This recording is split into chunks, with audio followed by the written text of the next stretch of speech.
Let me feel your breaths. 6 words. Sergeant Michael Hayes steps forward in the medical tent. Yuki Nakamura, 22 years old, stops breathing entirely. The canvas walls flap in the June heat. Okinawa, 1945. The smell of antiseptic burns her nostrils. The translator repeats it. In Japanese this time. Kokyu wo kanji sasete kudasai. Same words. No mistake.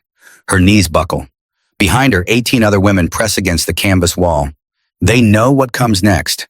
They have always known what comes next. This is the moment every training session warned about. The moment every officer described in careful, brutal detail. Amerikajin wa kimono da. Americans are beasts. They start with the women. Every whispered warning, every propaganda poster, every story from captured villages. This moment right now proves all of it true. But something is wrong. The American is not moving toward her. He stands perfectly still, holding something metallic. Not a weapon, not restraints, something with tubes, medical equipment. She recognizes the shape, but her brain refuses to process what it means. A stethoscope. The cold metal disc catches the light from the tent opening. Behind Hayes, Lieutenant Sarah Chen steps forward. 28 years old, Chinese American, blonde hair pinned back in regulation style. She is holding fabric, white fabric, clean fabric. The first clean cloth Yuki has seen in 7 months. It smells like something she cannot identify at first. Then memory surfaces. Ivory soap, American soap, the soap her mother used to dream about before the war, before everything changed. Chen is smiling. Why is she smiling?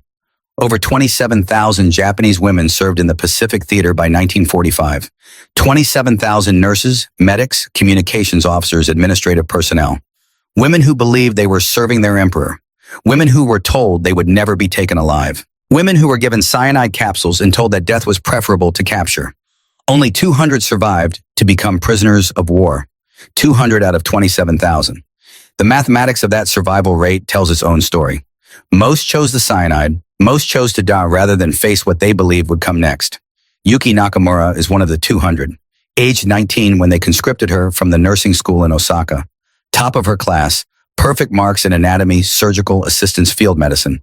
They told her she was being selected for special duty. Everyone envied her. Special duty meant better food, better quarters, recognition from officers who usually looked through enlisted women as if they did not exist. She is 22 now, 3 years older, a lifetime older. She has walked through artillery fire that turned the ground into soup. She has treated dysentery with nothing but boiled water and prayer. She has gone 4 days without food and learned that the human body can survive on less than you think, far less than you ever imagined possible. She watched her best friend Akiko die of tuberculosis in a field hospital with no medicine, no treatment, nothing but a cot in the corner and the sound of her lungs filling with a fluid. None of that prepared her for this moment. The translator speaks again. An older man, maybe 50 Japanese civilian pressed into service by the Americans. His voice shakes slightly as he translates Hayes' words. The sergeant needs to examine you for tuberculosis. The examination requires listening to your chest breathing. Please change into this gown. You will have privacy behind the curtain. Yuki's hands will not stop shaking. Chen holds up the white gown. Medical issue? American military standard. The fabric is soft, real cotton, not the rough hemp blend of Japanese military uniforms. Not the scratchy wool of winter coats that left your skin raw and bleeding. This is soft. This is clean. This is impossible. The nurse gestures toward a curtained area. Private, enclosed. She speaks broken Japanese, each word careful and deliberate. Anata wa anzen desu. You are safe. Anzen. Safe. The word does not compute. Safety is a concept Yuki abandoned in 1943 when they put her on a transport ship to Manila. Safety is something that exists in childhood memories and nowhere else. Behind the curtain, Yuki changes slowly. Her fingers fumble with the buttons of her torn uniform. The fabric is stiff with salt and sweat and things she does not want to think about.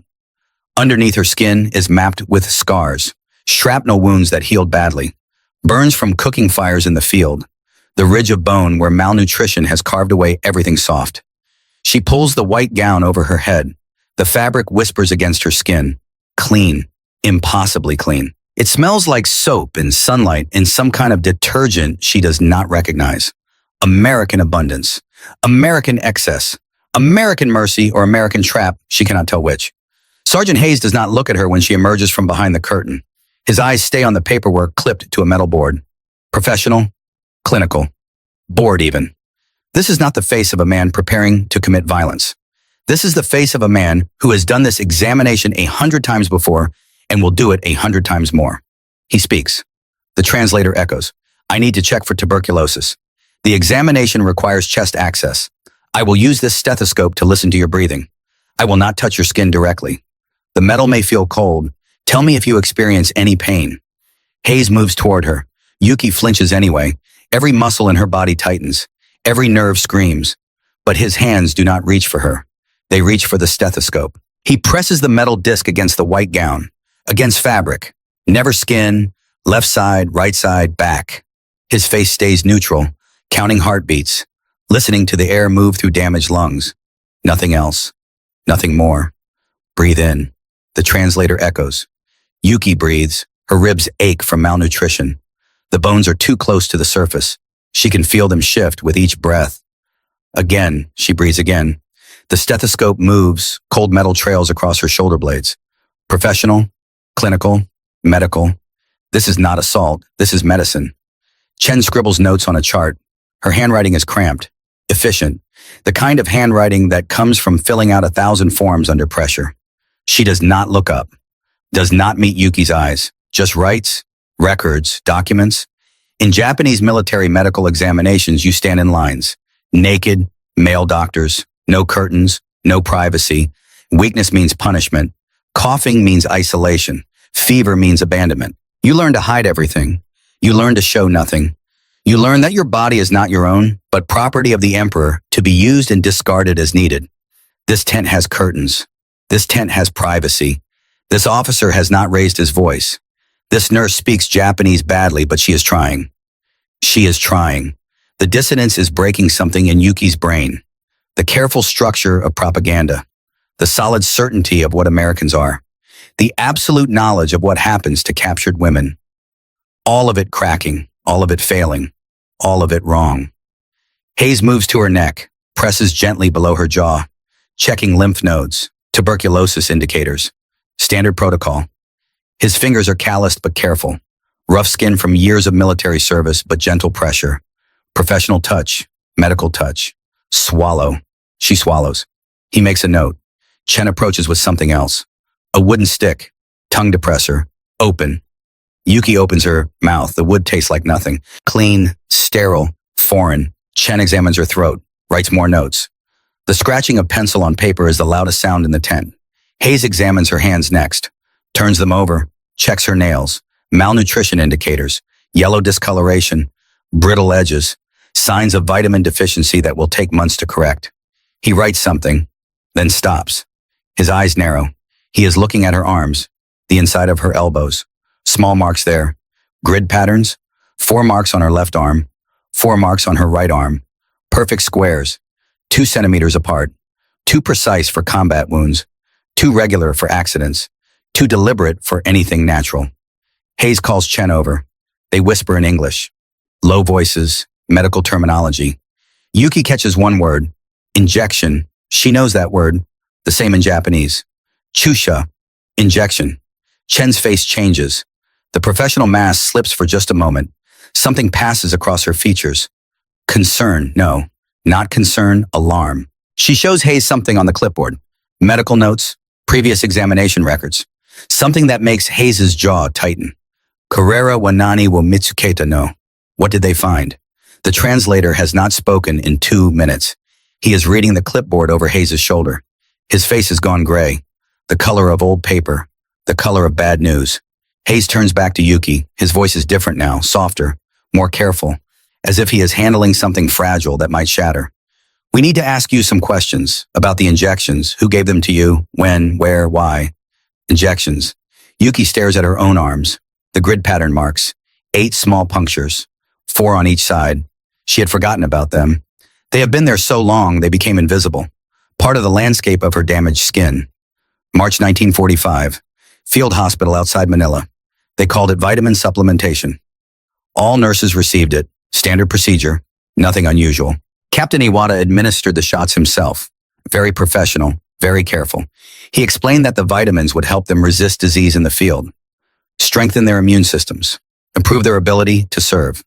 3 sessions, 3 days apart, each time a shot in each arm, each time they told her to rest afterward. Each time she woke up hours later feeling strange, tired, sore, disoriented. They said it was normal. Side effects from such concentrated vitamins. It would pass. That is what Captain Iwata said, before he disappeared, before the Americans started advancing and officers began burning documents and everyone who knew too much began vanishing into the chaos of retreat. Hayes points to the grid pattern.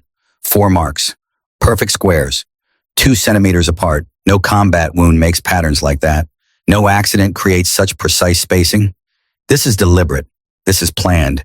This is something done to her rather than something that happened to her when he asked through the translator, March, 4 months ago. How many times? 3 sessions, 3 days apart. He writes it down. Chen writes it down. The translator writes it down. Everyone is writing and no one is explaining why this matters. Hayes and Chen exchange looks. Something unspoken passes between them.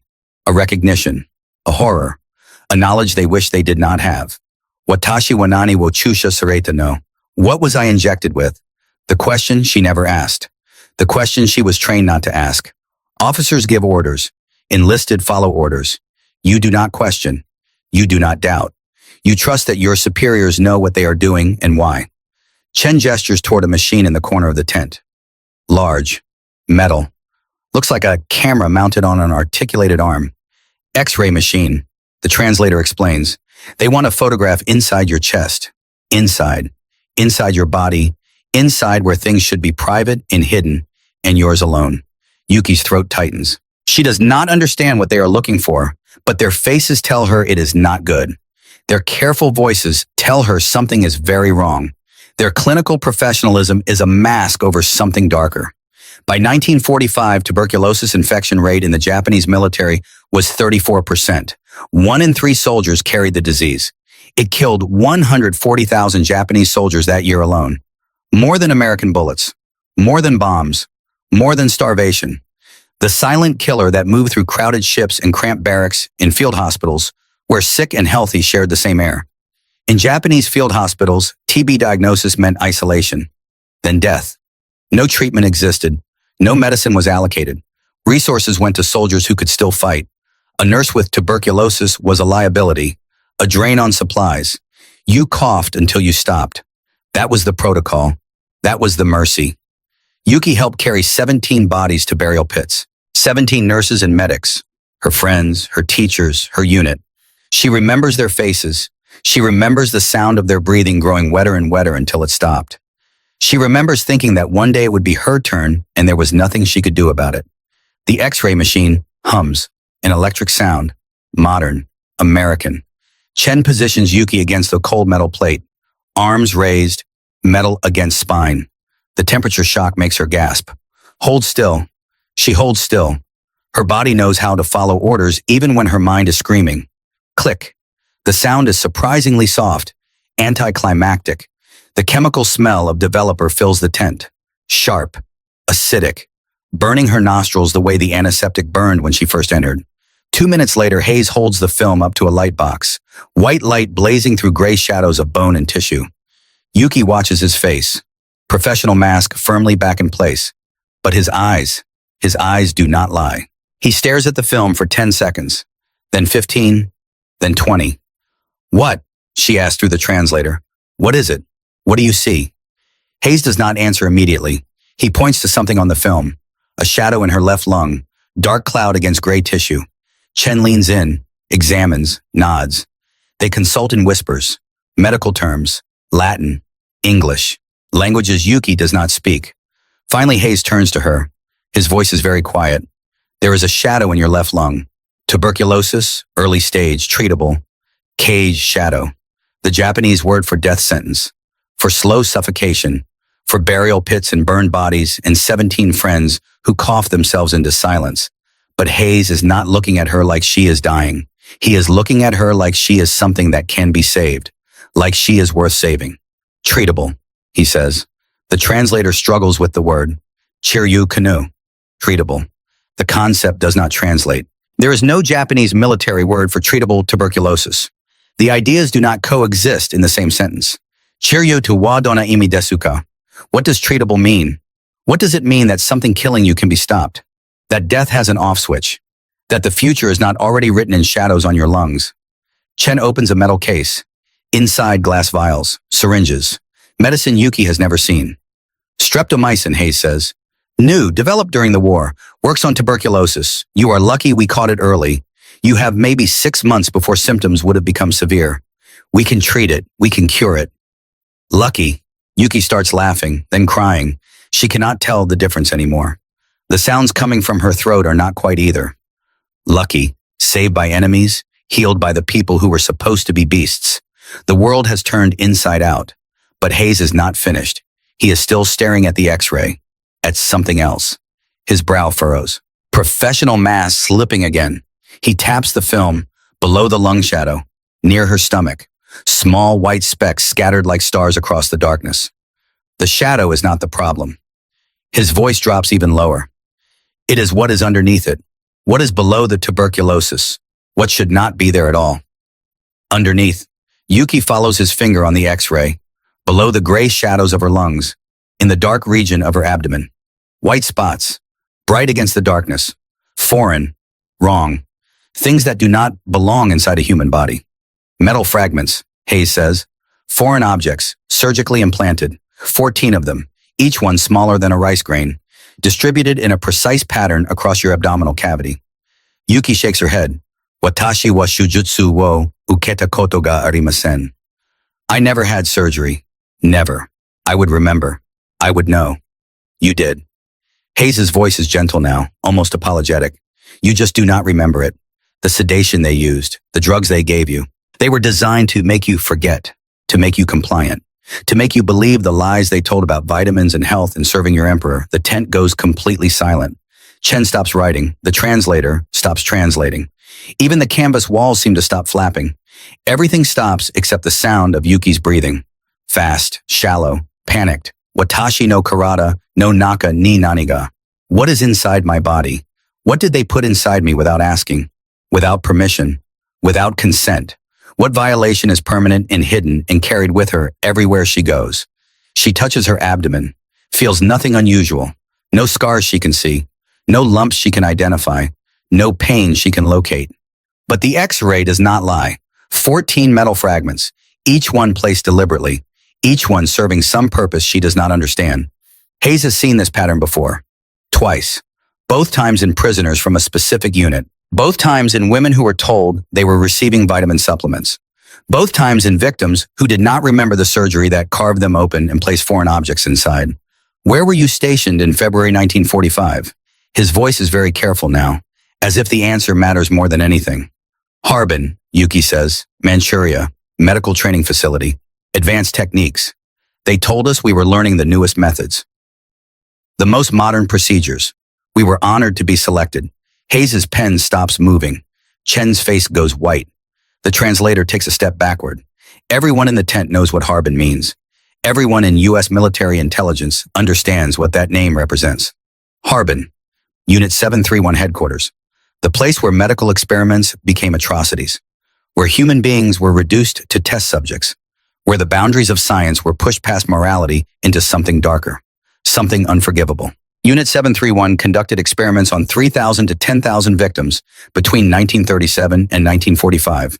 Biological weapons testing, surgical procedures without anesthesia, radiation exposure, frostbite studies, vivisection, human beings dissected alive to see how organs function under stress.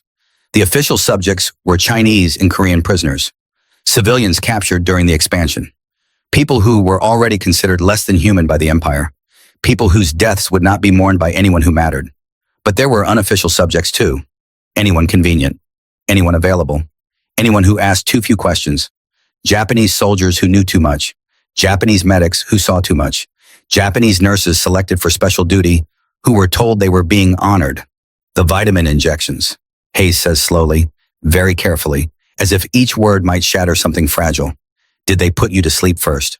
Did you lose consciousness during the procedure? Do you remember anything about those 3 days beyond going in and waking up sore? Yuki thinks. Tries to remember. March 1945. 4 months ago, but it feels like years, decades, another lifetime. She remembers reporting to the medical building. She remembers Captain Iwata with his kind smile and careful hands. She remembers the needle sliding into her arm. Then nothing. A gap. Hours missing. She remembers waking up in a recovery room. Alone, disoriented, sore, so sore. The kind of deep ache that comes from something more than an injection. But they said it was normal. They said concentrated vitamins cause inflammation. They said the pain would pass in a few days. I woke up tired. She admits, sore. More than I expected, but they said it was normal. They said everyone reacted that way. They gave me pills for the pain. Normal. Hayes repeats the word like a curse. 14 metal fragments implanted in a 22-year-old nurse's abdomen without her knowledge or consent. Normal. Standard procedure. Nothing to question. Watashi wa jikin taishu data no. Was I an experiment? Was I reduced to subject number and observation notes? Was I carved open and used and sealed back up like nothing happened? Like my body belongs to anyone who wants to use it for science or service or whatever excuse they tell themselves at night. She asks the question aloud. The translator flinches. Translates. Hayes does not answer. His silence is answer enough. Chen pulls out a different form. Red border. Classification stamps across the top. War Crimes Documentation Unit. Official investigation. Legal proceeding. We need to photograph everything. The injection sites, the x-rays, your testimony, every detail you can remember. Testimony, Yuki is no longer a patient. She is evidence. She is proof. She is the thing that will be examined and documented and used to build a case against people she trusted. People who smiled at her and called her special and told her she was serving her emperor while they carved her open and planted metal inside. Outside the tent, someone screams. Not fear, shock, recognition. Another woman has just learned what was done to her. Another nurse has just seen the x-ray of her own violated body. Another victim has just become evidence. The sound cuts through the afternoon heat like a knife. Sharp, clean, final. Yuki Nakamura sits in an American medical tent in Okinawa. June 1945. Her body carries tuberculosis that will kill her in 6 months if left untreated. Her body carries 14 metal fragments placed there by her own military. Her body carries 3 years of war and trauma and survival. And for the first time since she was conscripted at age 19, she understands that the real enemy might not be wearing the uniform she expected. The scream outside belongs to Sachiko Hayashi, 19 years old, 3 weeks captured. Still believes most of the propaganda because nothing has happened yet to make her doubt. Until now, until the x-ray, until the white specks scattered across the film like accusation. Hayes moves toward the tent entrance. Chen follows. Yuki stays frozen on the examination table, white gown rustling with each shallow breath. The fabric that smelled like mercy 5 minutes ago now feels like a shroud. Clean, soft, American. But mercy is complicated when you discover your own people did worse things than the enemy ever planned. Through the canvas gap, Yuki watches the scene unfold. Tent 4, same setup, same equipment, same terrible revelation. Sachiko stands rigid in front of an x-ray light box. A different doctor. A different nurse. Same horrified expression as they point to the same constellation of metal fragments. Same pattern, same placement, same surgical precision. 7 women. That is what Hayes told Chen when he thought Yuki could not hear. 7 out of 19 show the marks. 7 sets of injection grid patterns. 7 abdomens full of metal that should not be there. 7 victims who thought they were receiving vitamins. The mathematics is brutal. 7 out of 19. 37%. More than 1 in 3. If you select randomly from a population of Japanese female prisoners of war who passed through Harbin in early 1945, you have better than 1 in 3 odds of finding experimental subjects. Human test cases. Women whose bodies were borrowed without asking and returned damaged. Captain Marcus Webb arrives 14 minutes later, 41 years old. War Crimes Documentation Unit. Lean face, sharp eyes. The kind of man who has seen too much and remembers all of it. He carries a leather briefcase. Red bordered forms, official stamps, the machinery of justice grinding slowly into motion. He sets up in the command tent, metal table, 2 chairs, recording equipment. This is not an interrogation. This is documentation. But the difference feels thin when you are the one answering questions while someone writes down everything you say. Hayes brings Yuki to the table. She still wears the white gown. They gave her slippers. American military issue. Too large. They flap when she walks. The sound is absurd, comical. Nothing about this situation is funny, but the slippers make that flapping sound and it almost breaks her. Webb does not smile, does not offer comfort, just gestures to the chair and opens his briefcase. Inside files, photographs, documents in Japanese and English, evidence from other investigations, other victims, other crimes that are still being cataloged and organized and prepared for tribunals that may or may not ever happen. State your name for the record. His voice is neutral, professional, not unkind but not warm. The voice of a man who has learned not to get emotionally involved because emotional involvement makes this work impossible. Yuki Nakamura. Her voice sounds strange, too small for the tent, too quiet for what is happening. Age, 22, rank, nurse, second class, unit. Imperial Japanese Army Medical Corps, stationed in February 1945. Harbin, Manchuria, medical training facility attached to the research division. Webb writes it all down, neat block letters, every word recorded, every detail preserved. Did you know this facility was associated with Unit 731? Yuki hesitates. Knows now. Did not know then. We were told it was an advanced medical training program, new techniques, modern procedures. An honor to be selected. Who selected you? The question that matters. The question that starts unraveling everything. Colonel Kenji Tanaka, 52 years old, career officer, posted to Harbin 1943. He visited Osaka twice, reviewed our class, selected 12 nurses for transfer. I was one of them. Describe him. Webb leans forward slightly. This is important. This is the thread he pulls to unwind the whole conspiracy. Thin, very neat, mustache trimmed every day, gold-rimmed glasses, round lenses. He polished them constantly, had a cloth in his breast pocket, white, pristine. He used it between every conversation. Polishing, always polishing. As if he could not bear to see the world through anything less than perfect clarity. What did he wear? Full dress uniform. Always, even in the medical facility where everyone else wore surgical whites or field dress. He maintained appearance. Boots polished to mirrors, every button aligned. He cared about presentation, about perception, about the image of authority and control. How did he speak? Softly. You had to lean in to hear him. That made him more frightening somehow. Loud men you can predict. Soft-voiced men keep you off balance. Every conversation felt like sharing a secret you did not want to know. What did he say when he selected you? That I had been chosen for important work. That the empire needed women like me. Smart women, dedicated women, women who understood duty and service. He said I should be proud. Were you proud? Yuki closes her eyes, remembers the girl she was 8 months ago, remembers believing, remembers the pride that swelled in her chest when Colonel Tanaka called her name, remembers thinking she was special, chosen, important. Yes, I was proud. I believed him. I believed everything. Webb writes it all down, every word, every detail, building a profile of a man he has been chasing through 17 separate investigations. Colonel Kenji Tanaka, 52 years old, career military, rose through ranks during China campaigns, stationed Harbin 43 to 45, oversaw medical experimentation programs, recruited female personnel specifically, young, educated, trusting. The pattern is consistent across all 17 files. He targets women, uses their ambition, their desire to serve, their training to obey authority without question. Then he destroys them, carves them open, plants his experiments inside their bodies, sends them back to service carrying evidence they do not know exists. But Colonel Tanaka has always stayed one step ahead, transfers before investigations conclude, documents burned, evidence destroyed, witnesses eliminated or disappeared into the chaos of war. This time might be different. This time Webb has 7 living witnesses, 7 women who carry the proof inside their bodies. Evidence that cannot be burned or buried or made to vanish. If he can find Tanaka before the colonel disappears again. The examination continues through late afternoon.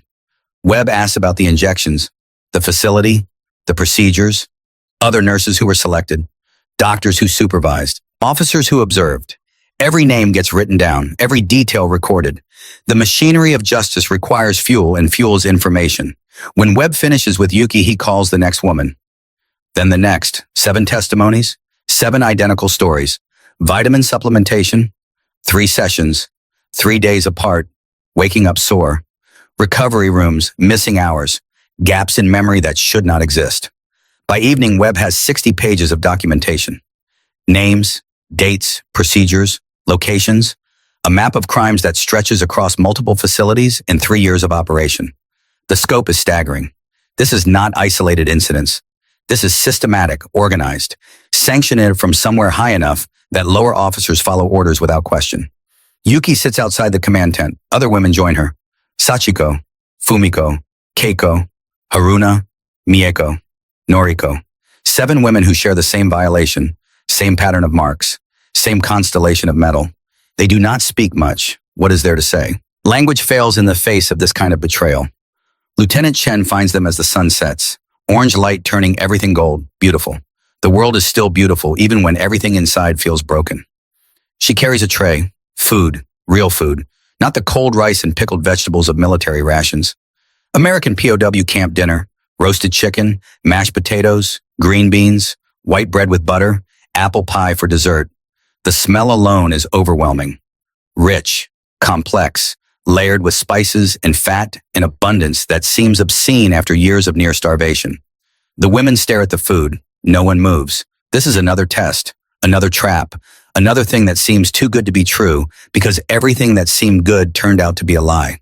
Chen sets the tray down, demonstrates, takes a piece of chicken, bites, chews, swallows. See, safe, food. You need to eat. Your bodies need protein, calories, nutrition to heal. Still no one moves. Chen tries different approach. Sits down beside them. Starts talking. Not about food, not about eating. About Protocol 7F. Directive created 1943 by Lieutenant Margaret Holloway. Nurse Corps, Pacific Theater. She fought for it, argued with commanders, submitted formal proposals, threatened to go public if they did not implement protections for female prisoners.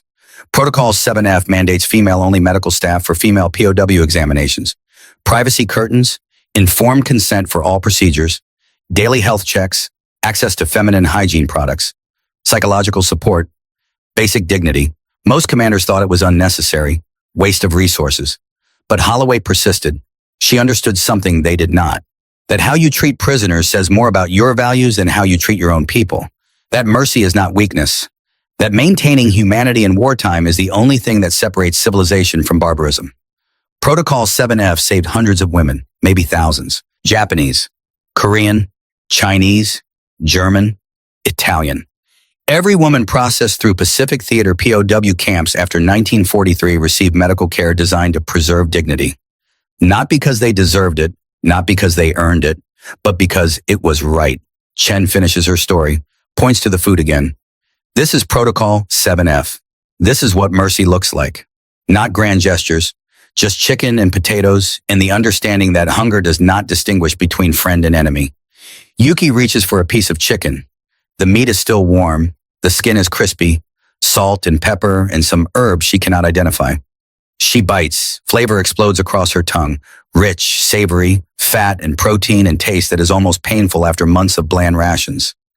She chews slowly, swallows, feels the food hit her empty stomach like a blessing. The other women follow, tentative at first, then faster.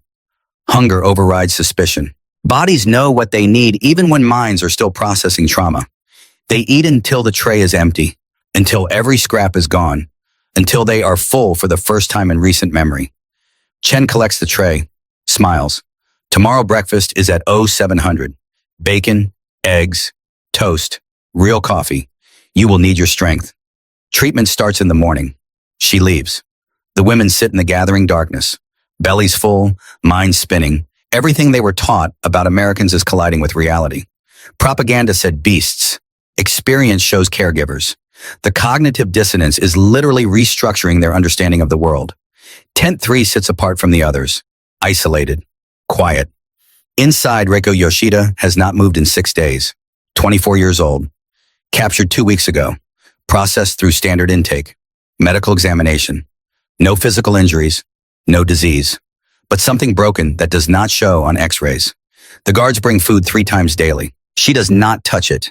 They offer water. She drinks enough to survive, nothing more. They speak to her in Japanese. English. Try everything. She stares through them, seeing something no one else can see. Yuki knows Reiko. They trained together Osaka 1943. Same class, same instructors, same dreams of serving honorably. Reiko was brilliant. Top marks in surgical assistance. Steady hands, clear thinking under pressure. Perfect candidate for advancement. When Colonel Tanaka selected nurses for Harbin transfer, Reiko was first on the list. Everyone envied her. Special assignment, recognition, honor. She left Osaka with her head high, proud, ready to serve at the highest levels. Nobody envied her when she came back. Yuki enters the tent slowly, announces herself in Japanese. Reiko, watashi wa Yuki Nakamura desu.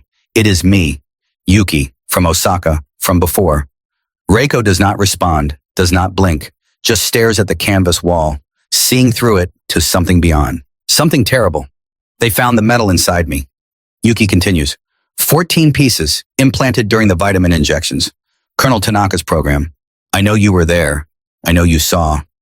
Still nothing, but Reiko's hands tighten slightly, gripping the blanket. First movement in days. They want testimony for war crimes tribunal. They need witnesses who can describe what happened at Harbin, what procedures were done, who ordered them, who performed them. Reiko's lips move. No sound, just movement. Yuki leans closer, strains to hear. Testimony about what I did. The words are barely whisper. Broken glass, shattered, but clear enough. What you did. Yuki's blood goes cold, ice spreading through her veins. What do you mean what you did? Reiko sits up slowly. First time in 6 days. Her hospital gown hangs loose. She has lost 20 pounds since capture. Cheekbones sharp enough to cut. Eyes hollow. Haunted. The face of someone who has seen things that cannot be unseen. I assisted the surgeries. Each word costs effort. Costs something precious. Costs pieces of whatever is left of her soul. I held them down while Dr. Nakamura cut. While Colonel Tanaka observed. While you screamed and fought, and I pressed your arms to the table and told you to be still. To stop fighting, that it would be over soon. Yuki cannot breathe, cannot process, cannot reconcile this information with anything that makes sense. Anata wa watashi wa osaete ita. You were holding me down. You were part of it. Help them. No choice. Reiko's voice gained strength, bitterness, self-loathing. Colonel Tanaka showed me photographs of my mother's house, my sisters walking to school. He described their teens, what time they woke, what route they took, how easy it would be for accidents to happen, how tragedy strikes families who do not serve the empire properly. Standard Unit 7-3, one coercion tactics, family hostages, implicit threats, never explicit enough to be documented, never direct enough to be called blackmail.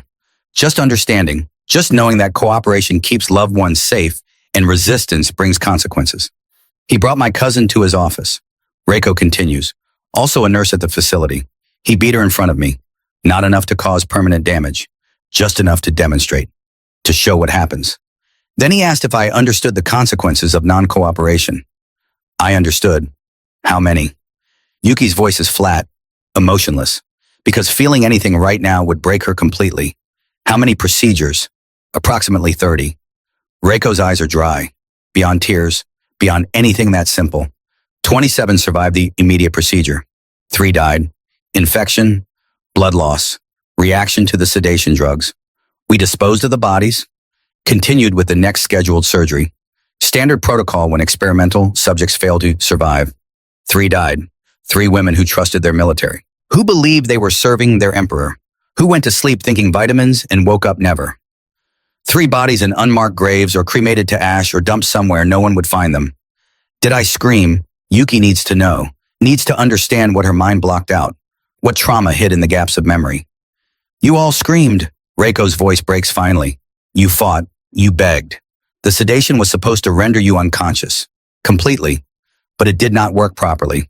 You were paralyzed but aware. Unable to move but feeling everything. Dr. Nakamura said the partial sedation made observations more accurate. Patient responses to pain. Stress indicators. Real-time data.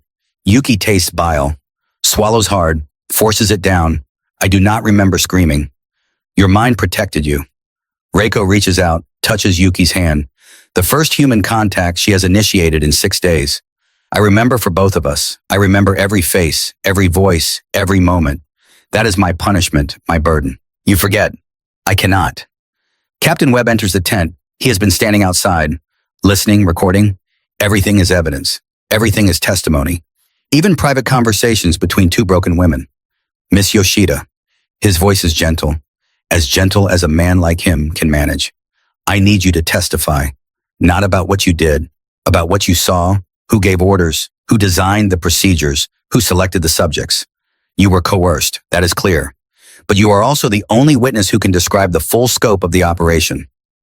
If I testify, Reiko looks up at him, studies his face, searching for judgment, finding only tired professionalism. What happens to me afterward? Nothing. Webb sits down, not looming, not intimidating, just another exhausted person in a tent full of horrors. You were threatened. Your family was used as leverage. Under international law, that is coercion. Forced cooperation. You are a witness, not a criminal. But I held them down. I helped cut them open. I disposed of bodies. How is that not criminal? Because you did not design the program, did not volunteer for it, did not have meaningful choice. Webb pulls out a file, shows her, photographs, documents. This is what we do to the people who gave the orders. Colonel Tanaka, Dr. Nakamura, the officers who observed and approved. They face justice. You face recovery. Reiko stares at the photographs. Colonel Tanaka's service record. Dr. Nakamura's personnel file. Faces of men who smiled while they destroyed lives. Men who polished their glasses and maintained perfect uniforms and spoke softly about duty and honor while orchestrating atrocities. I will tell you everything. Her voice is steady now, decided. But first I need to see what they put inside me. I need to know what I was complicit in creating. The operating tent smells like ether and steel and antiseptic, clinical, modern, American medical equipment that seems like science fiction compared to Japanese field hospital supplies. Dr. Samuel Burns, 52, Army pathologist, 20 years experience, hands steady, eyes kind, the sort of doctor who chose medicine because he genuinely wanted to heal. Reiko lies on the operating table, refuses full sedation, wants to watch, needs to see. Yuki stands behind glass partition with Lieutenant Chen, observing, bearing witness. Because someone needs to see this, someone needs to remember. Dr. Burns makes the first incision 3 centimeters below her navel, clean line, professional, the kind of cut that will heal with minimal scarring. You will feel pressure, not pain. Tell me immediately if that changes. Pressure. Reiko nods. I want to see everything. Burns works slowly, methodically, tweezers entering the wound, searching, finding. The first fragment comes out with a soft click, metal against metal tray. Reiko cranes her neck. Burns tilts the tray toward her. Lets her see a metal cylinder, smaller than a pencil eraser, coated in biological material, tissue, fluid, the residue of 4 months inside a human body. That was inside you, Burns says quietly. Radioactive tracer. Experimental tracking technology. They were testing viability of long-term implantation, using human subjects as containers for developing weapons technology. Human subjects, not patients, not people. Subjects, the language of experimentation, the vocabulary that allows doctors to do terrible things while maintaining professional detachment. Second fragment extracted. Third, fourth. Reiko counts each one. Her lips move silently. Tracking, remembering. 8, 9, manang. 10, how many total? Burns checks the x-ray again. 14 implanted. 10 are accessible, 4 are too deep. Removing them would cause more damage than leaving them in place. They will remain. Forever. Reiko closes her eyes, accepts it. I will carry pieces of this inside me until I die. The isotopes have decayed. Burns continues extraction. 11, 12. The metal itself is inert now. You will not get sick from radiation. They will not move or cause problems. Just small pieces of metal embedded in your peritoneal cavity. Your body will form scar tissue around them. Isolate them. Eventually you will forget they are there. But Reiko will never forget. None of them will forget. You do not forget having your body opened without permission. Having technology planted inside you like seeds in soil. Being used as experimental ground for weapons development while being told you are serving your country. The surgery takes 90 minutes. 10 fragments extracted. 4 remain. Burns closes the incision. Careful stitches. The kind that will heal clean, leave minimal marks. As if that matters. And as if physical scars are the problem when psychological damage runs so much deeper. Yuki undergoes her procedure next. Lies on the same table. watches the same ceiling, feels the same pressure as Burns opens her abdomen and begins extraction. 1, 2, 3, counting fragments, counting violations, counting pieces of betrayal. 11 removed from Yuki, 3 remain too deep. She will carry them forever. Small metal reminders that her body was never really hers, that autonomy is illusion, that trust can be weaponized. By evening, 4 women have undergone extraction surgery, 28 fragments removed total, 16 remain, permanent residents, foreign objects that will outlast their hosts, that will persist in cremated ash or decomposed tissue, that will be the last part of these women to disappear from the earth. Captain Webb has testimonies from all 7 women. 60 pages becomes 80, then 100. Names accumulate. Colonel Kenji Tanaka, Dr. Hiroshi Nakamura, Captain Iwata, Lieutenant Sato, 15 officers and doctors who participated, who designed, who implemented, who observed, who approved. He seals the documents in a diplomatic pouch. This goes to General Douglas MacArthur's office tomorrow morning. Supreme Commander Allied Powers, the man overseeing occupation of Japan, the man who will decide whether to pursue war crimes prosecutions or grant immunity in exchange for cooperation. Justice is never clean, never simple. Politics complicate everything. But Webb does his job, documents, preserves, builds the case. Whether anyone acts on it is beyond his control. The 7 women gather outside the medical tent, evening air cooling after the day's heat. Somewhere a radio plays, American music, big band, Glenn Miller. The sound of a culture they do not understand, a world they are not part of. But it is not hostile, not threatening, just different. Tomorrow they start tuberculosis treatment, streptomycin injections, daily for 6 weeks, then weekly for 6 months. The medicine that did not exist when Hayes' sister Sarah died in 1943. The cure that came too late for thousands, but just in time for 7 Japanese nurses who expected to die and found themselves saved by enemies. Mikata ga watashi wo kizutsuke, teki ga watashi wo sukutta. Allies hurt me. Enemies saved me. The irony is almost too much. Almost breaks something in the careful structure of how war is supposed to work. Who is supposed to be good? Who is supposed to be evil? What happens when the lines blur and disappear entirely? Lieutenant Chen brings clean nightgowns, real beds with mattresses, blankets, pillows, luxuries that seem impossible after years of sleeping on the ground or wooden platforms or anywhere you could find space. She shows them to their quarters. Tent with 8 cots, clean sheets, mosquito netting, electric lights. Tomorrow you shower, real soap, hot water, as much time as you need. Chen's Japanese is improving, still accented, still grammatically imperfect, but understandable. Sincere. Tonight rest. You are safe here. No one will hurt you. Safe. That word again, Anzen.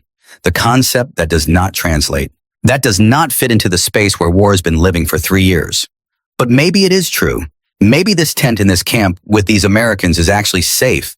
Maybe the world can surprise you. Maybe enemies can choose mercy. The women lie in real beds, clean, fed, healing. Bodies that were violated are being repaired. Not perfectly, never perfectly.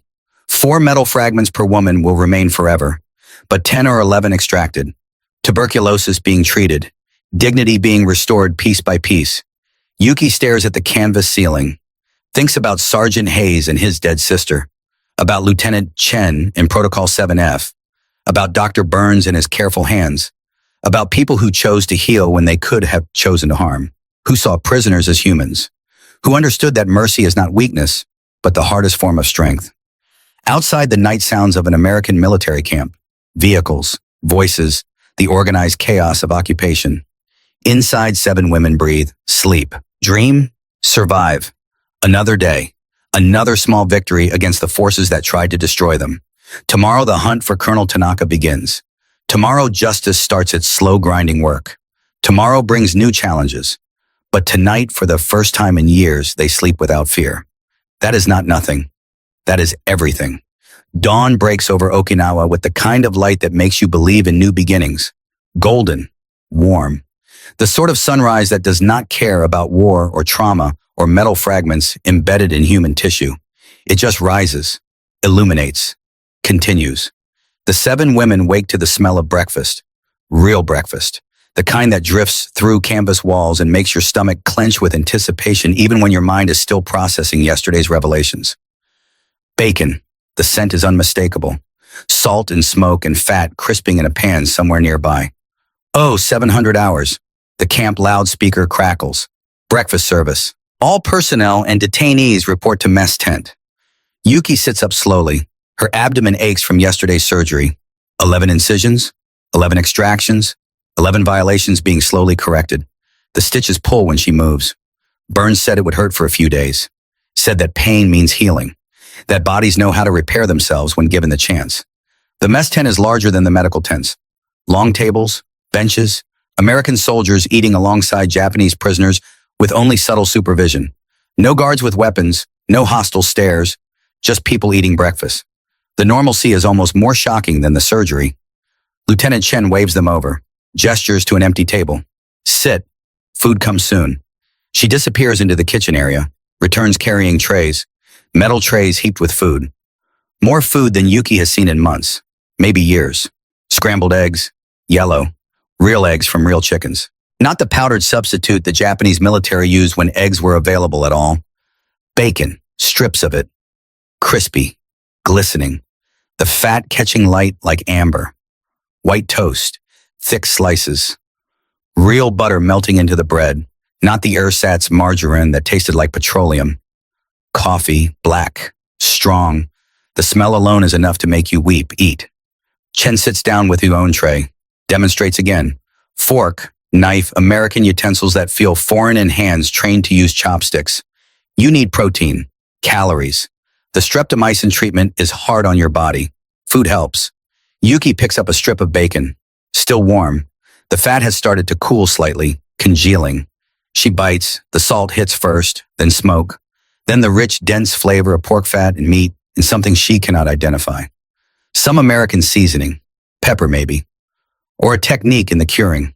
Whatever it is extraordinary. The bacon is crispy on the edges, tender in the middle. It dissolves on her tongue. Leaves behind taste that is almost overwhelming. She chews slowly, swallows, feels the food move down her throat, land in her empty stomach. Warmth spreading, nourishment, life. In Japanese military camps, breakfast was rice porridge, watery, sometimes a bit of pickled vegetable, sometimes dried fish if supplies were good. Usually nothing. Just rice and water and the understanding that you should be grateful for anything.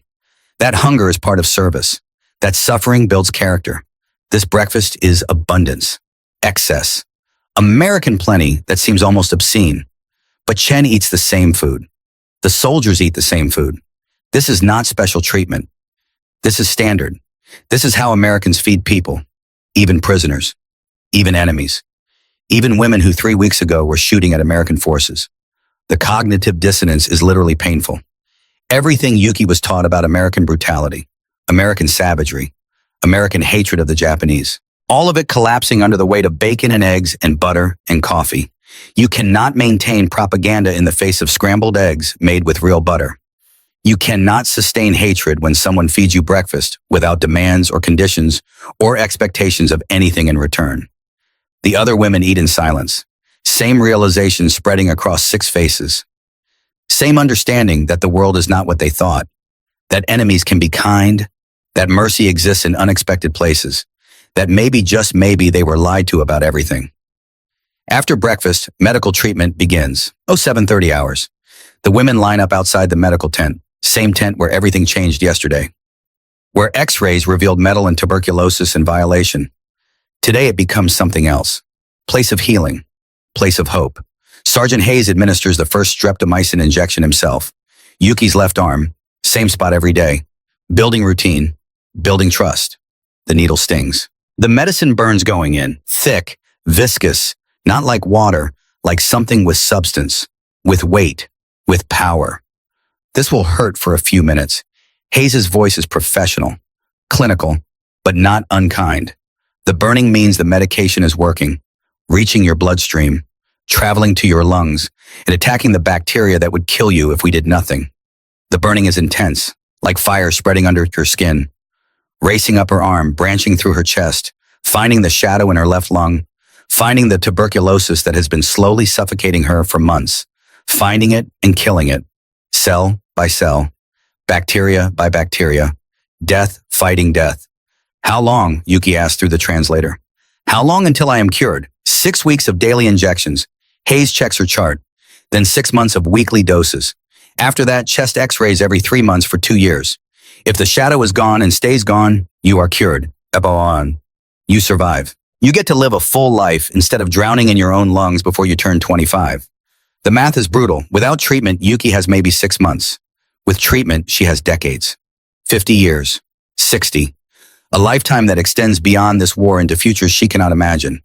Children, grandchildren, old age, death from something normal instead of something preventable. All because enemies chose to heal instead of harm. Day 1, Yuki coughs blood into a handkerchief. Dark red, almost black. The color of lung tissue breaking down. The color of tuberculosis eating through barriers. The color of death working its way out. Hayes sees it, nods. Good, that is good. Your body is fighting back, expelling the damaged tissue, making room for healthy growth. Day 3, the coughing lessens. Not gone, but less frequent, less violent, less blood. Progress measured in milliliters, in minutes between coughing fits. In the ability to sleep for 2 hours straight without waking to hack your lungs out. Day 7. Yuki sleeps through the entire night, 8 hours, uninterrupted. She wakes confused, disoriented, sunlight streaming through canvas. Breakfast smells, the realization that she slept, actually slept. Not the half-conscious dozing of someone whose body cannot relax. Real sleep, deep, restorative, healing. Day 14. Hayes weighs her, 3 pounds gained, 3 pounds of muscle and tissue in recovery, 3 pounds that might not sound like much but represent the difference between slow starvation and gradual healing. He charts it, marks progress, writes notes in careful block letters. You are responding well. His voice carries something that might be satisfaction, might be relief, might be the ghost of his sister Sarah, who died because this medicine came 2 years too late. The shadow is shrinking. Another 4 weeks and it should be gone completely. Shrinking, not gone, but shrinking. The word itself is victory, proof that bodies can heal, that damage is not always permanent, that sometimes you get lucky, sometimes enemies save you, sometimes the universe offers mercy when you least expect it. In the background, a radio plays, Armed Forces Radio, broadcasting to American troops across the Pacific, music, news, baseball scores. The Brooklyn Dodgers beat the Chicago Cubs. 4-2, Ebbets Field, New York, a world away. A civilization that seems imaginary from this tent on this island in the middle of war. Yuki does not understand baseball, does not know the rules, cannot follow the play-by-play. But the sound is comforting, normal. The sound of a world where people care about games instead of survival, where entertainment exists, where life continues beyond the boundaries of conflict.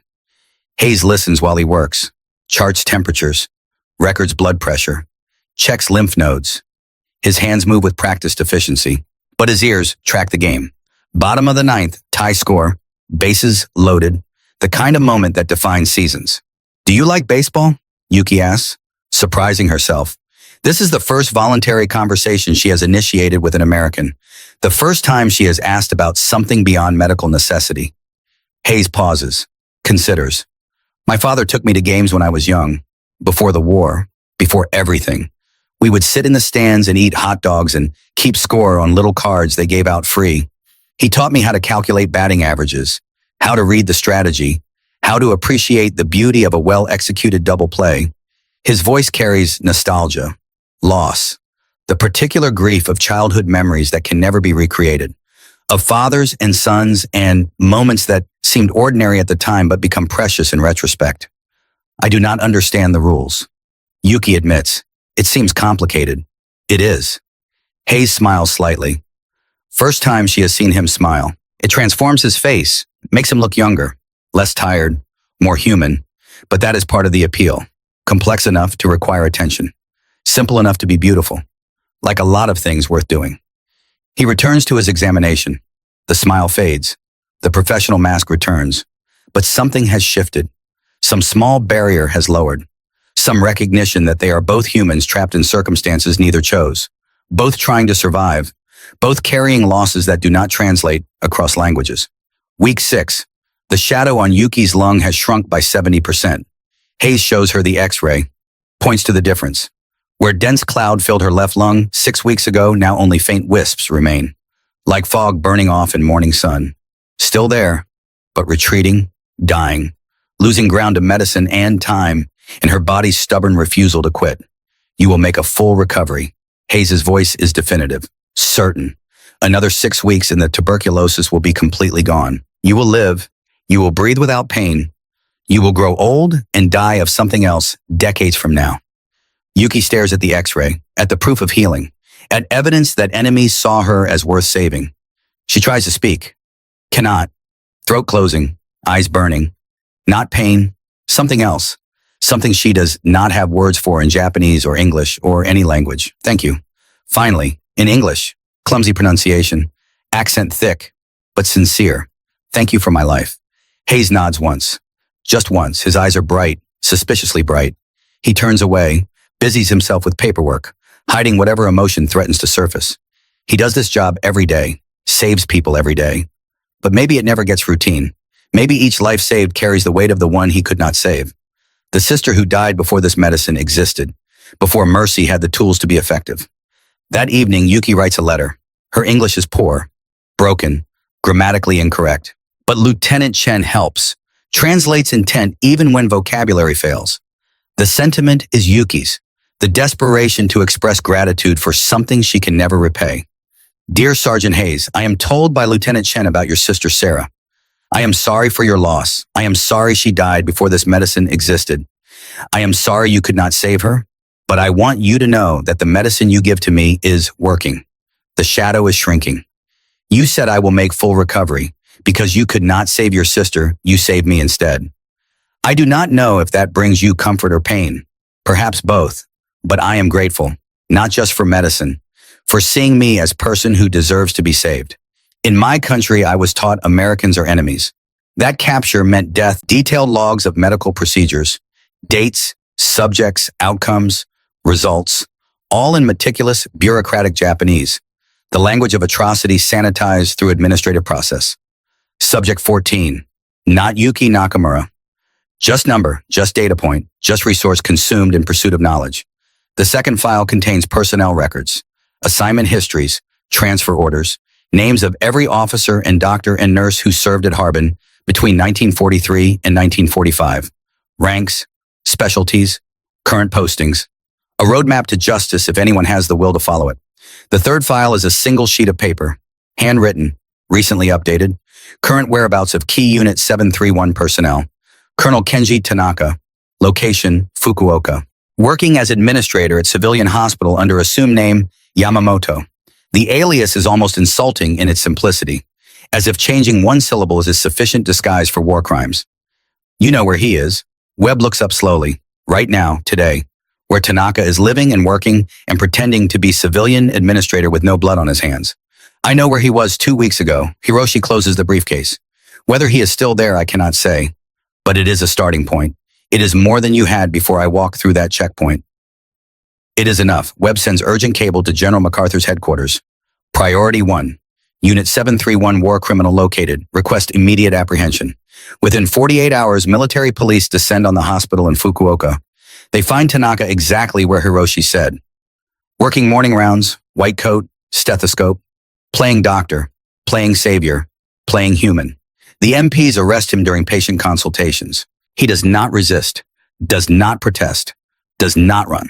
Just removes his gold-rimmed glasses, polishes them with the white cloth from his breast pocket, puts them back on, adjusts his collar, asks what this is about as if he genuinely does not know, as if there is any universe where he does not know exactly what this is about. You are being detained for questioning regarding war crimes committed at Unit 731 Medical Facility in Harbin, Manchuria. The MP's voice is neutral, professional, just delivering information, just following orders, just doing the job. I see. That is all Tanaka says. 2 words. I see. No denial, no explanation, no emotion, just acknowledgement, just recognition that the past has finally arrived, that running only delays, never prevents, that eventually everyone faces consequences for choices made in shadows. They transport him to Okinawa 3 days later. Maximum security detention. 24-hour guard. Cell with metal cot and thin mattress in single blanket. The accommodations are better than he gave his victims. The food is regular. The water is clean. He receives medical attention if needed. Justice is not vengeance. Justice is process. Justice is putting a man in a cell and making him wait while evidence accumulates and testimonies are gathered and the machinery of law grinds forward. Webb visits the cell on day 4. After Tanaka has had time to settle, to understand his situation, to realize that this is not temporary detention, not administrative mix-up, not something that will be resolved through connections or bribes or convenient transfers. Colonel Tanaka. Webb sits outside the bars, does not enter, does not get close, just observes, studies, catalogs details the way Tanaka once cataloged experimental subjects. Or do you prefer Yamamoto now? Names are administrative designations. Tanaka's voice is soft, cultured, the voice of education and breeding and class, the voice that makes orders sound like suggestions, that makes atrocities sound like policy. Tanaka is fine. You know why you are here. Not a question. Statement. Webb pulls out folder, opens it. 7 photographs. 7 women, 7 x-rays showing metal fragments scattered like accusations. Do you recognize these women? Webb watches Tanaka's face, searching for reaction, finding nothing. Just polite attention, just professional courtesy, just the mask of a man who learned long ago that showing emotion is weakness. I oversaw many personnel during my service. Tanaka does not look at the photographs, keeps his eyes on Webb. I cannot be expected to remember every face, every name, every individual case. There were hundreds, perhaps thousands. They blend together after a time. These specific women were nurses under your command at Harbin. February through April 1945, they received injections you authorized. Injections that were actually surgical implantation of radioactive tracking devices, without consent, without knowledge, without any consideration for their humanity. Many medical procedures were conducted at Harbin. Tanaka remains calm, centered, as if discussing weather instead of war crimes. I authorized those deemed necessary for research. That was my duty, my role, following orders from higher authority and ensuring proper implementation. Experimental procedures on unwilling subjects. Webb's voice stays level, controlled. He has done this before, interviewed monsters who look like mild-mannered bureaucrats, who speak in passive voice, who hide behind duty and orders and necessity without informed consent, resulting in permanent injury, resulting in deaths. The needs of the empire sometimes require difficult decisions. Tanaka cleans his glasses. The white cloth moves in slow, precise circles, polishing away smudges that may or may not exist, polishing away guilt that definitely exists, sacrifices in service of greater good. Progress requires experimentation. Experimentation requires subjects. This is not controversial. This is established scientific method. Your subjects were human beings, women who trusted you, who believed they were receiving vitamins, who had no idea you were cutting them open and planting metal inside them while they were unconscious. They served the emperor, as did I, as did everyone. We all served in the ways we were directed, some through combat, some through support roles, some through research. All equally valuable, all equally necessary. Webb closes the folder, stands, looks down at Tanaka sitting calm and composed on his metal cot. You will have opportunity to explain your service at tribunal. These women will testify about what you did to them, how you selected them, how you lied to them, how you violated them. Every detail, every horror, all of it on record. I look forward to presenting my defense. Tanaka's voice never changes, never shows strain, never cracks. I have nothing to hide. I followed proper procedure. I documented everything. I maintained standards. Whatever judgment comes, I will accept knowing I fulfilled my duty to the empire. Webb leaves the cell, disturbed, not by Tanaka's guilt. That is obvious. Documented, provable. Disturbed by his lack of conscience, his absolute certainty that he did nothing wrong, his genuine belief that following orders absolves all moral responsibility. That duty justifies any action. That the empire's needs supersede individual humanity. This is the face of evil. Not dramatic, not theatrical, not cackling villain in melodrama. Just mild-mannered officer who committed atrocities because procedure said to, who destroyed lives because orders directed him, who slept soundly because conscience never engaged. This is the man 7 women will face in tribunal. The man they will confront with their testimony. The man who's still, even now, sitting in detention awaiting trial, does not see them as human, just sees subjects, numbers, data points and research that serve the empire. Justice may come, or it may not. But regardless, this man will never understand what he did wrong, will never grasp the magnitude of violation, will never see the 7 women as anything more than necessary sacrifices in service of progress. That is the horror, not that evil exists, that evil thinks it is good, that monsters believe they are heroes. That atrocity wraps itself in duty and honor and service, and convinces itself that following orders is the same as doing right. The tribunal will convene in September, after the surrender, after the occupation begins, after new government takes control and old orders become invalid, after the empire falls and everyone who served it must face judgment. 7 women wait, heal, prepare, grow stronger, breathe easier, live longer than they should have, all because enemies chose mercy. And one colonel sits in a cell, polishing his glasses, waiting for his chance to explain that everything he did was duty, was honor, was service. Both sides believe they are right. Only one side is human. The reckoning is coming. Justice is uncertain. But truth will be spoken. That much is guaranteed. The end of war is never clean, never simple, never satisfying. It just stops. And everyone left alive must figure out how to continue, how to heal.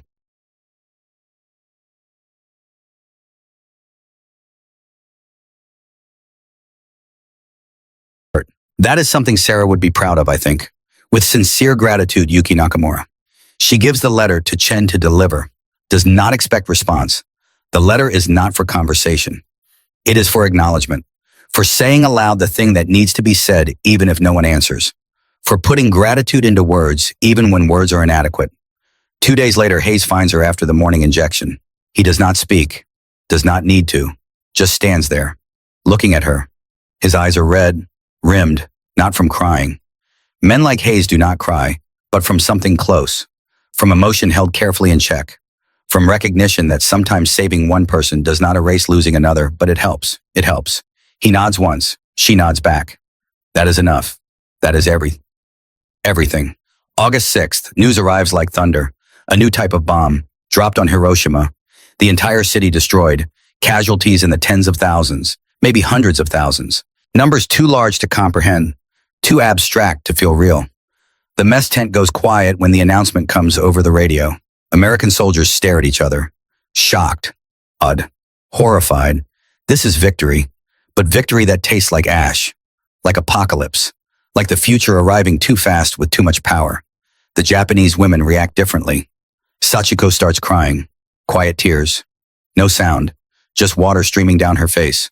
Fumiko walks out of the tent, stands in the sun, staring at nothing. Keiko whispers prayers to gods who may or may not be listening anymore. Yuki feels nothing, then everything, then nothing again. Hiroshima.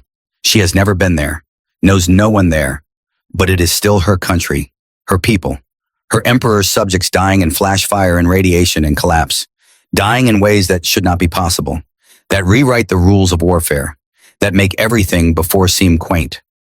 3 days later, Nagasaki, another bomb, another city erased. The message is clear.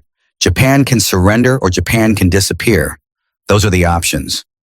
Nothing in between. August 15th, the emperor's voice on the radio, thin, reedy. Most Japanese have never heard him speak. He exists as abstraction. Divine figure, living God, not someone who uses human voice to communicate human words. But today he speaks, announces surrender. The war is over. The dying stops. The empire ends. In the American camp, soldiers celebrate, cautiously at first, then louder. Beer appears from somewhere. Music, dancing, relief that they will not have to invade mainland Japan, will not have to fight through cities and mountains against population that has been told to resist to the last person. Relief that they might actually survive this war, might go home, might see families again. The Japanese women sit apart, not celebrating, not mourning exactly, something more complicated. Relief that the killing has stopped, horror at the shame at defeat, confusion about what comes next, guilt that they are alive and being healed while thousands, millions died in the final weeks. Yuki feels all of this and something else, something harder to name. She is alive because she surrendered, because she became prisoner, Because she received treatment that her countrymen did not. How many Japanese women died of tuberculosis in the 6 weeks she has been receiving streptomycin? How many died in Hiroshima? In Nagasaki? How many did because they were not lucky enough to be captured by the right Americans at the right moment? There is no logic to survival, no fairness, no justice, just random chance and geographic lottery and timing that can never be controlled. She is alive. Others are dead. That is not her fault. But it feels like fault anyway. Feels like something that requires explanation or apology or penance. Reiko takes the news differently. She stands in the tent entrance, watches smoke rise from cooking fires in the American camp, listens to soldiers celebrating, tries to feel something about the war ending. Cannot, it is over, Yuki says, standing beside her. The war is over. We survived. No, Reiko's voice is flat, emotionless. The war ending is just the beginning. Now comes the reckoning. Now we face what we did, what was done to us. Now comes the part where we stand in front of judges and explain the inexplicable. You do not have to testify. Yuki tries. You were coerced. They know that. They understand. Yes, I do. Reiko turns to look at her. Have to testify. If I do not, Colonel Tanaka walks free. He finds new women to use, new nurses to threaten, new victims. I am the only one who can describe exactly what happened in that operating room. Who cut? Who held? Who watched? Who ordered? I am the only witness with complete knowledge. It will destroy you. Speaking it aloud, reliving it, facing Tanaka across a courtroom. I am already destroyed. Reiko's voice does not waver. At least this way the destruction means something. At least something good comes from the breaking. Yuki has no response to that, no comfort to offer, no words that make any difference. So she just stands there, bearing witness, being present. Sometimes that is all you can do. July 1945. Before the bombs, before surrender, before everything changed. An elderly Japanese man approaches the American checkpoint outside Naha, 60 years old, civilian clothes, carrying a battered briefcase. He asks to speak with war crimes investigators. The guards are skeptical. Another person with a story, another claim, another alleged atrocity in a war full of atrocities. But something about his demeanor makes them pause. Something calm, certain. The bearing of a man who knows exactly what he carries and why it matters. They bring him to Captain Webb. My name is Hiroshi Tanaka, no relation to the colonel. Common name. The man speaks careful English, learned in better times. Before the Empire decided expansion was destiny, I was administrative clerk for Unit 731, Records Department. I filed reports, processed paperwork, maintained documentation. Webb's attention sharpens. Unit 731, the words that make everything else stop. The designation that carries weight beyond its numbers. Go on. I kept copies. Hiroshi opens his briefcase. Inside documents, files, personnel records, transfer orders, all stamped with Unit 731 seals. Official, authentic. The kind of documentation that should have been burned when the facility evacuated, when the evidence was supposed to disappear. When convenient amnesia became institutional policy. Why? Webb asks, why keep copies? Why risk it? Because what they did was wrong. Hiroshi's hands shake slightly, not from fear, from conviction, from the weight of carrying knowledge that could destroy you. I processed the paperwork. I filed the reports. I knew what the experiments involved. I read the observation notes, the casualty rates, the disposal procedures. I did nothing to stop it. It just stops. And everyone left alive must figure out how to continue, how to heal, how to forgive or not forgive, how to live with what they did and what was done to them. 7 women will try, 1 colonel will not. That difference matters. That difference is everything. September 1946. The tribunal concludes after 8 weeks of testimony. 94 women testified, not just 7. The pattern was undeniable, systematic, deliberate, repeated across 3 years. The verdict arrives on a cold morning. Colonel Kenji Tanaka. Guilty on all charges. 15 years hard labor. 12 field officers receive sentences ranging from 3 to 20 years. The courtroom erupts. Some cry. Some sit silent. Yuki feels nothing at first, then everything. But Captain Webb finds her on the courthouse steps with news that tastes like ash. Dr. Hiroshi Nakamura, the surgeon who cut them open. Immunity granted. Part of a larger deal. 43 Unit 7. 3-1 personnel walk free in exchange for research data. American intelligence wants the information before the Soviets get it. The man who implanted metal in her abdomen will never face trial, will work for American biological research programs instead, providing his expertise, benefiting from his crimes. Justice was not complete, but better than zero. Yuki accepts it, has to accept it. What choice exists? 42 years pass. 1987. Hiroshima Peace Memorial Museum. Yuki Nakamura, 64 years old. White hair, steady hands. She donates the white gown, the one Lieutenant Chen gave her that first day, kept for 4 decades. The museum accepts it with reverence. The display label reads in Yuki's own words. First-time enemy saw me as human. Okinawa, June 1945. I was taught Americans were beasts. This gown taught me lies can be broken by simple acts of mercy. The exhibit opens April 1987. Japanese media covers it.